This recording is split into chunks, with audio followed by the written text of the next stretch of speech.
காற்றுள்ளது தூற்றிக்கொள்ள என்னாச்சேன், நல்லா வெயில் அடிக்கிறப்ப எல்லாத்தையும் காய வச்சிருங்க, மழை காலத்தில் மழை பெய்யறப்ப துணி காய போட்டு கஷ்டப்படாத, வத்தல் வாடகை காய போட்டு கஷ்டப்படாதுன்னு சொல்றது கலோக்கியில் சொல்லக்கூடிய மீனிங். இதில் என்ன பெரிய ஒரு விஷயம் கேட்குறீங்களா?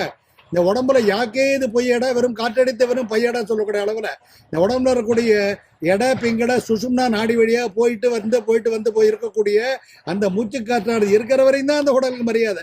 அது போச்சுன்னா உயிர் போயிடுத்துன்னா அப்படியே அந்த உடம்பு கீழே கிடப்பு நாளை பூரா எடுத்து தகனம் பண்ண வேண்டியதான். அப்போ அந்த உடல்ல காற்று இருக்கும் போதே தேற்றிக்கோள், வாழ்க்கையில தேற்றிக்கோள்.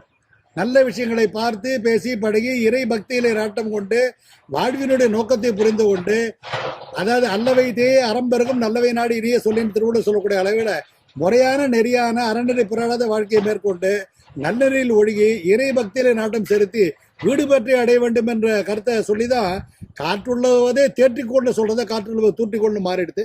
உடம்புல மூச்சு காற்று இருக்கும் போதே